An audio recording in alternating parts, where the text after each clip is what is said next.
open. It's good to see you again. Please, have a seat.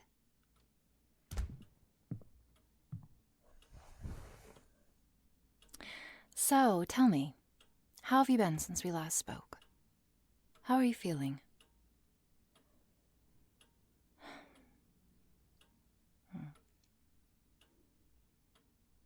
I understand.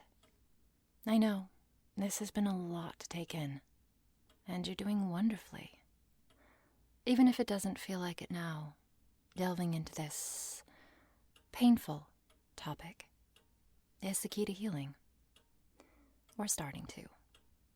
It takes time. If you're open to it, I would like for you to take me back over things from the beginning. I know. Revisiting everything is so difficult. None of this is going to be easy, like most important things in life. But you have shown so much bravery just by coming here and speaking with me like you have. And whether or not you realize it, you've made incredible progress in just the last few visits.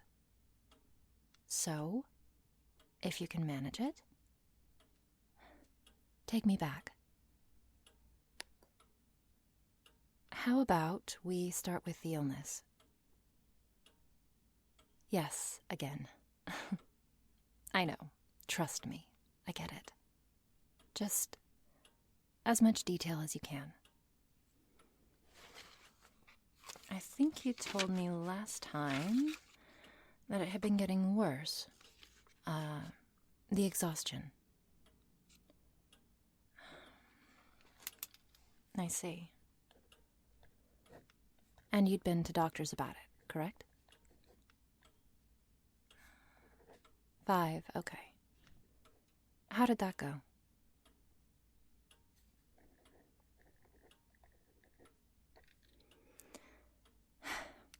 Unfortunately, the human body isn't always an open book.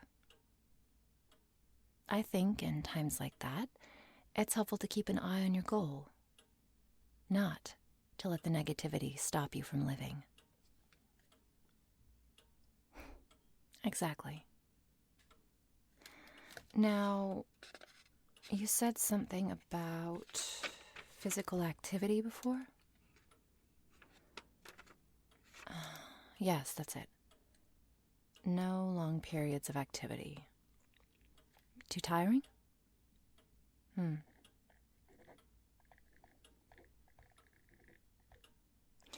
Okay. And you'd mentioned you'd been having episodes. Could you elaborate? So, exhaustion, breathlessness, loss of coordination, speed.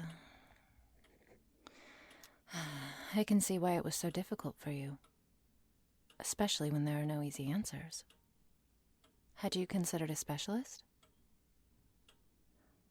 A new doctor? That is quite a drive. So you hadn't... I see. I can imagine.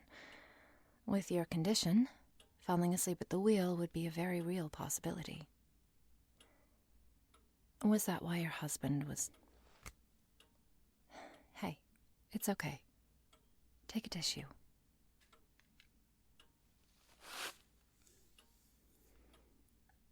You've been doing an amazing job, trust me.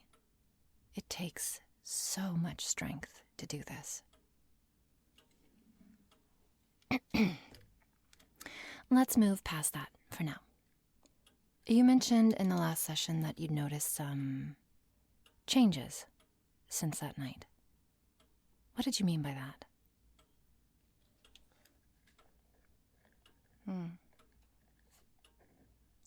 Insomnia and a resurgence of energy. That's promising.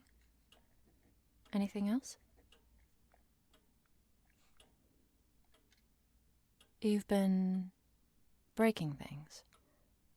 Out of frustration, or...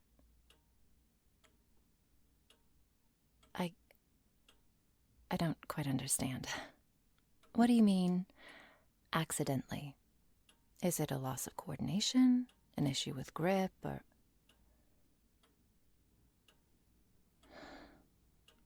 Fascinating. And this happens how often?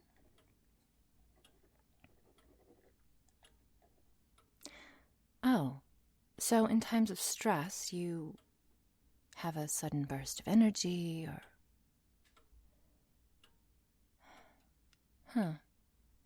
Can you give me an example? Mm-hmm. Mm-hmm. Wait. A door? That's certainly a new one. How did you accidentally break this door? Stress, right.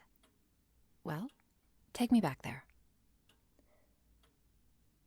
So, you're cooking breakfast, and this was after the accident, correct?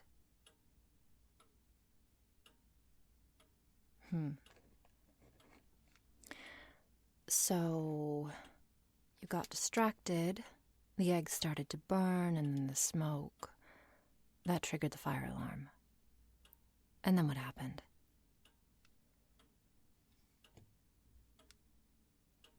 You went to air out the house, and when you opened the door, it fell off in your hands. Could it be that the door was just loose to begin with? Maybe you hadn't noticed. Grief can play tricks with your mind sometimes. No, I'm not saying I don't believe you. Not at all. I'm just trying to find a logical explanation for it. Wait. So the repairman said... What? Ripped from the hinges. That's... Huh. Please continue.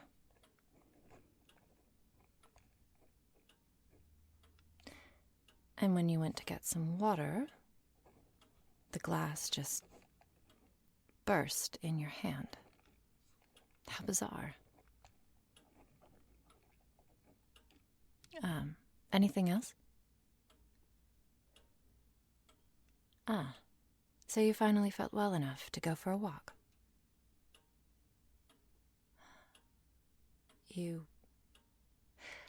So was it more of a desire or a compulsion? Interesting. It wasn't enough? What do you mean by that?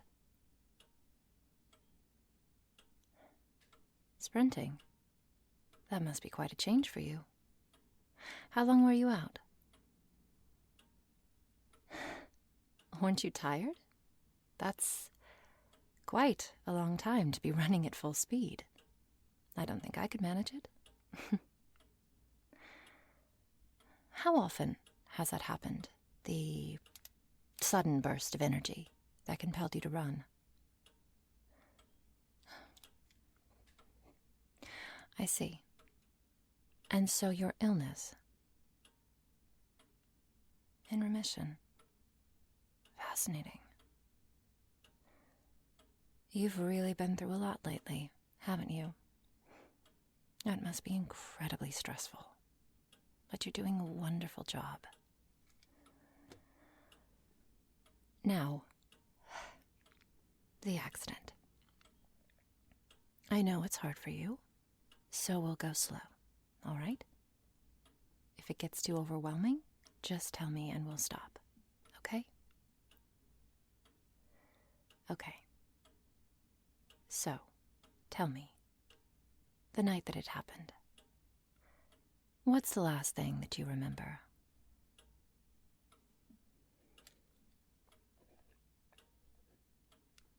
And what was he doing? Smiling. That's sweet. So your husband was a pretty positive person. I can tell he loved you very much. His sleepy angel. I like that. So, after that, what happened next?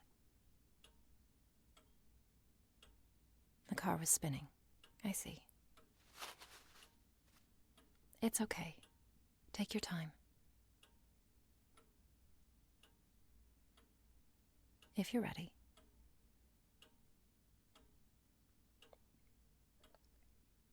So, nothing else until you woke up in the hospital then? Just a bright light. You said that the doctors called it a miracle, that no one walks away from something like that uninjured. How did that make you feel?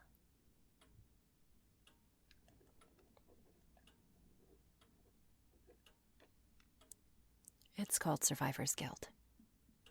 I can't tell you how to feel, but I can tell you that nothing that happened that night was your fault. I know it doesn't feel that way now, but hopefully, in time, we can work past it, especially if you keep making such wonderful progress. And I have no doubt that you will. Today is the first time you've been able to open up about what happened that night. Even just a little. It makes all the difference. It just takes time. Do you feel any different? Being able to talk about it like this? I'm so glad.